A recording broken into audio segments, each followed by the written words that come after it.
Subscribe कीजिए हमारे channel studies टीजीके को और लेटेस्ट अपडेट पाने के लिए बेल आइकन को प्रेस करें। हेलो दोस्तों, आपका स्वागत है आपके अपने चैनल स्टडीज टीजीके के अंदर। दोस्तों आज मैं आपके लिए लेके आया हूँ मुर्गियों की नस्लें।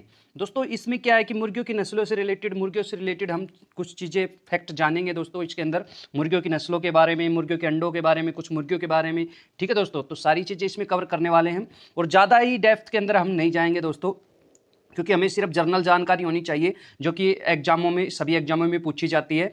अगर आपको डेप्थ की जानकारी चाहिए तो दोस्तों वो स्पेशल एग्जाम के लिए होती है, तो ये जनरल जानकारी हमें लेनी है बस यहाँ पर।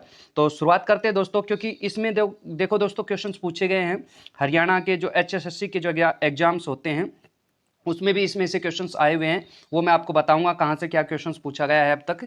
तो दोस्तों शुरुआत करते हैं इसकी। यहाँ पर मुर्गियों की नस्लें, सबसे पहले दोस्तों यहाँ पर है एशियाई नस्लें। ठीक है दोस्तों, तो एशियाई नस्लों में कौन कौन सी? असील, ठीक है ये भारतीय नस्ल है दोस्तों, असील भी। ब्रह्म है, ये भारतीय नस्ल है। ठीक है, लेगसन हो गया, और ये कोचीन जो है दोस्तों ये चीनी नस्ल। ठीक है दोस्तों, तो ये नस्लें अगर आपसे पूछा जाए एशियाई नस्लें, आपको सिर्फ थोड़ा इतना याद रखना चाहिए कि नस्लें कौन कौन सी होती हैं। ठीक है, और मैं इंपॉर्टेंट करवा रहा हूँ, फालतू की मैं नहीं करवाऊंगा दोस्तों आपको। ठीक है, आगे चलते हैं। आगे है मांस को उत्पादन करने वाली नस्लें। तो दोस्तों जो मांस उत्पादन होता है इनसे, ठीक है, मांस के लिए ज़्यादा जानी जाती है, वो कौन सी है? कोचीन और न्यू हैम्पशायर। न्यू हैम्पशायर जो नस्ल है दोस्तों ये मांस के लिए ज़्यादा जानी जाती है। ठीक है, तो आपको ये चीज़ें याद रखनी है। ठीक है, आगे चलते हैं दोस्तों। अंडा उत्पादन करने वाली नस्ल दोस्तों मिनोरका, ठीक है, और एक है व्हाइट लेग हॉर्न। दोस्तों ये बिल्कुल ही, इसका कलर बिल्कुल सफेद होता है लेग हॉर्न का, इसीलिए इसको व्हाइट लेग हॉर्न कहा जाता है। और ये दोस्तों सबसे ज़्यादा इंपॉर्टेंट है। ठीक है, बार बार इससे क्वेश्चन पूछा जाता है कि संसार में सर्वाधिक जो अंडे देती है दोस्तों वो यही मुर्गी है। ठीक है दोस्तों, संसार में सबसे ज़्यादा अंडे देने वाली मुर्गी कौन सी है? White leg horn. ठीक है दोस्तों, चलते आगे। आगे मनोरंजन नस्ल। दोस्तों जो असील हमने पढ़ी थी एशियाई में, जो भारतीय भी नस्ल है एक प्रकार से, तो दोस्तों ये असील जो है ये मनोरंजन नस्ल है एक प्रकार की। ये मुर्गों की लड़ाई के लिए पाली जाती है, मुर्गों को पाला जाता है, उनकी लड़ाइयाँ करवाई जाती है आपस में, तो ये वो नस्ल है दोस्तों। तो आपको याद रखना है, ये सभी नस्लें आपको अच्छे से समझ लेनी है। ठीक है, ऑप्शन में मिल जाएगा ये कौन सी नस्ल है, ये कौन सी नस्ल, किसी प्रकार से आपसे क्वेश्चन पूछा जा सकता है। आगे देखते हैं दोस्तों मुर्गियों में होने वाले रोग जो हैं उनके बारे में बात कर लेते हैं। मुर्गियों में होने वाले रोग, दोस्तों मुर्गियों में जो होने वाले रोग हैं, सबसे इंपॉर्टेंट रोग है रानीखेत, जिसको मैंने हाईलाइट कर रखा है आपको। ठीक है दोस्तों, रानीखेत बहुत ज़्यादा कॉमन है, मुर्गियों में होता है। ठीक है, और ये वायरस के कारण होता है दोस्तों। ठीक है, अब इससे क्वेश्चंस बना हुआ है HSSC में, 2-3 बार क्वेश्चंस बने हुए पीछे के एग्जामों में। एक तो रानीखेत किस में होता है? मुर्गियों में होता है, ये क्वेश्चंस बना हुआ है। और एक ये किससे होता है? तो ये वायरस से होता है दोस्तों, ये आप याद रख लेना। ठीक है, तो आपको नस्लें भी याद रखनी है, क्योंकि अब क्वेश्चंस पूछे जा रहे हैं तो आपको नस्लों से क्वेश्चंस भी बन सकते हैं। ठीक है, उसके अलावा एक है ब्लड फ्लू। ठीक है, ब्लड फ्लू भी काफ़ी इंपॉर्टेंट है दोस्तों, ये भी काफ़ी एग्जामों में पूछा जाता है, और ये भी वायरस के कारण होता है। और ब्लड फ्लू ज़्यादातर दोस्तों पक्षियों में होता है, और विशेषकर मुर्गियों में होता ही है दोस्तों। ठीक है, और अगला है पुलोरम, ये जीवाणुओं से होता है। ठीक है, और अगला है फाउल पॉक्स। फाउल पॉक्स ये भी वायरस के द्वारा होता है। ये दोस्तों मुख्यतः मुर्गियों में, या टर्की वगैरह जो पक्षी होते हैं, टर्की मुर्गियाँ होती हैं, उनमें ये रोग देखने को मिलता है। ठीक है, चलते हैं आगे। आगे दोस्तों मुर्गी से संबंधित कुछ विशेष बातें और जान लेते हैं। जैसे मुर्गी का जो औसतन जीवन काल अगर आपसे पूछा जाए तो वो कितना होता है? 4 से 5 साल होता है। ठीक है, मुर्गी के जो शरीर का जो सबसे बड़ा अंग होता है दोस्तों वो होता है गिजार्ड। ठीक है, गिजार्ड। गिजार्ड क्या होता है दोस्तों? ये सबसे बड़ा अंग होता है, और ये क्या करता है दोस्तों? ये जो मुर्गियों को हम दाने खिलाते हैं, ठीक है, जो मार्वल के दाने भी खिलाए जाते हैं इनको, तो उनको पचाने में ये सहायक होता है ये अंग दोस्तों, ये बात आप ध्यान रखें दोस्तों। आगे है मैग्नीज की कमी से मुर्गी में कौन सा रोग होता है? मैग्नीज की कमी से।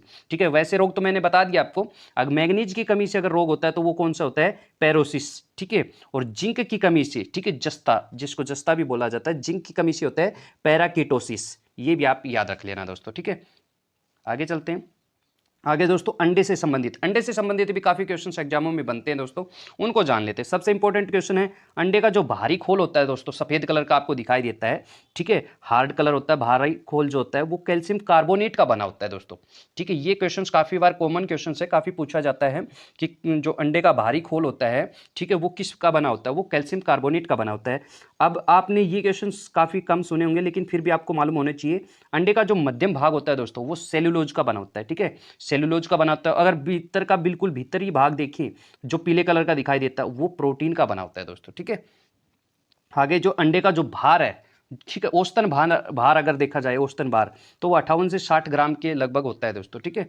और अंडे में देखो ये चीज़ आपने जानी हो कभी, अंडे के अंदर, ठीक है, अंडे के अंदर से बाहर उसका जो ऑक्सीजन, मान लें आप जैसे सांस लेने की जो प्रक्रिया है, ठीक है दोस्तों, बिल्कुल बंद तो हो नहीं सकती कोई भी चीज़, ये आप मान के चलें, बिल्कुल बंद नहीं है। तो उसके अंदर 600 से 800 गोल छिद्र पाए जाते हैं। अगर आपसे क्वेश्चन पुट कर दिया जाए कि अंडे के अंदर, ठीक है, मुर्गी के अंडे के अंदर कितने छिद्र पाए जाते हैं, तो दोस्तों आप कंफ्यूज हो जाएंगे कि छिद्र तो होते ही नहीं है। तो उसके अंदर बिल्कुल बारीक बारीक 600 से 800 गोल छिद्र होते हैं, ठीक है, ये आप ध्यान रखें। मुर्गी के शरीर में अंडा बनने का जो समय है दोस्तों, कितना समय लगता है मुर्गी के, तो आपको पता है मुर्गियाँ डेली अंडे देती हैं तो 24 घंटे का समय लगता है दोस्तों, ठीक है। तो 24 घंटे में मुर्गी अंडे देती हैं, तो 24 घंटे का समय लगता है मुर्गी के शरीर में अंडे बनने का। और अब तो ये तो अंडे बनने का है, अगर अंडा सेने का, ठीक है, जिसमें से चूजा निकलता है, अगर उसकी बात करें तो उसमें कितना समय लगता है। तो दोस्तों सामान्य जो मुर्गी के अंडे का जो सेना का समय है दोस्तों, ठीक है, अगर सामान्य मुर्गी है और वो अपना अंडा सेती है तो 21 दिन तक सेती है दोस्तों, 21 दिन उसका समय होता है अंडा सेने का, ठीक है। अगर टर्की मुर्गी है दोस्तों तो उसका जो समय है वो 28 दिन होता है, ये भी आप याद रखें। और अगर आपसे पूछा जाए कि मुर्गी के जो अंडे सेने का जो उपयुक्त समय, वैसे तो दोस्तों मुर्गी कभी भी अंडा अपना से सकती है, लेकिन उपयुक्त समय अगर बात करें तो वो फरवरी मार्च होता है, ठीक है। चलते हैं आगे। आगे है अंडे की गुणवत्ता की जांच। दोस्तों अंडे की जो गुणवत्ता की जांच की जाती है वो कैंडलिंग विधि से होती है। कैंडलिंग विधि मतलब, कैंडल मतलब मोमबत्ती, आपको समझ आता है कैंडल, कैंडल आप समझते हो। तो दोस्तों उस विधि से, वो किस प्रकार की विधि है वो मैं अभी बता देता हूं आपको। तो दोस्तों उससे जो जांच की जाती है वो 7वें दिन और 14वें दिन की जाती है, क्योंकि 21 दिन तक सेने के बाद तो चूजा बाहर आ ही जाता है। 21 दिन भाई सेना जरूरी है, लेकिन 7 और 14 दिन पर उसको जांच की जाती है कैंडलिंग से। दोस्तों वो किस प्रकार से होता है, जैसे एक लकड़ी का बॉक्स टाइप से होता है, ठीक है, ऐसे। तो वहाँ पर अंडे को रखा जाता है, ऐसे ऐसे करके अंडे को रखा जाता है। यहाँ पर एक स्थान बना हुआ होता है अंडे का, और यहाँ से कुछ खाली जगह होती है जहाँ पर या तो आप यहाँ पर कुछ बल्ब वगैरह या फिर कैंडल जला सकते हैं, जिससे यहाँ पर इसकी रोशनी पड़ेगी दोस्तों। ये कैंडल जलेगी यहाँ पर, ठीक है, कैंडल जलेगी तो यहाँ पर आपका अंडा रखा हुआ, अगर आप इधर से देखोगे इसको तो ये अंडे के अंदर की सारी चीज़ें आपको नजर आएंगी, ठीक है। आपने काफ़ी नोटिस किया होगा, जब भी हम मान लो कोई बैटरी वगैरह है जिस पर हम हाथ रखते हैं तो हाथ से हमें सब कुछ नज़र आता है, जैसे ऐसे रेड रेड कलर का नज़र आता है। तो इसी प्रकार से दोस्तों यहाँ पर क्या है, आपको क्या है, जब अंडा रखा हुआ है आपने और यहाँ पर नीचे मोमबत्ती जलाई हुई है आपने, तो आप ऊपर से देखोगे तो अंडे की सारी परतें, जो भी चीज़ें इसके अंदर होती है वो अलग अलग आपको दिखाई देंगी दोस्तों, ठीक है। तो यही कैंडलिंग विधि होती है दोस्तों, ठीक है। और आगे हम समझ लेते हैं, ये 7 से 14 दिन पर की जाती है। आपसे पूछा जाए कि गंडे जो ये जो है आपका, आपसे पूछा जाए दोस्तों कि अंडे की जो गुणवत्ता की जो विधि है कैंडलिंग, वो किस दिन की जाती है, 7वें दिन, 14वें दिन, इस प्रकार से आपसे क्वेश्चन में आपको ऑप्शन डाल दिए जाएंगे, तो उससे आपको पूछा जा सकता है। प्राकृतिक जो विधि है दोस्तों, ठीक है, आगे जो अंडे सेने की जो प्राकृतिक विधि है उससे आप 8 से 10 अंडे ही से सकती है मुर्गी, ठीक है। तो 8 से 10 अंडे से सकती है, लेकिन अगर कृत्रिम विधि की बात करें, ठीक है, इंक्यूबेटर मशीन जो होती है उसकी बात करें तो उससे लगभग 3000 अंडे सेए जा सकते हैं।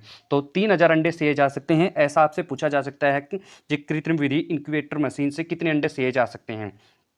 इंक्यूबेटर जो मशीन है दोस्तों उसका जो तापमान है वो 100 डिग्री फ़ारेनहाइट रखा जाता है, जबकि अंतिम 3 दिनों में कम कर दिया जाता है। क्यों? क्योंकि दोस्तों ताकि अंडे पर ज़्यादा प्रभाव ना पड़े, चूजे पर ज़्यादा प्रभाव ना पड़े तापमान का, इसलिए उसको कम कर दिया जाता है, 95 से 98 कर दिया जाता है। एक इंपॉर्टेंट बात और ध्यान रखें दोस्तों, केंद्रीय जो पक्षी अनुसंधान संस्थान है वो कहाँ पर है, इज्जत नगर, ठीक है, उत्तर प्रदेश में है दोस्तों। इसकी स्थापना कब हुई थी यहाँ से आप देख सकते हैं।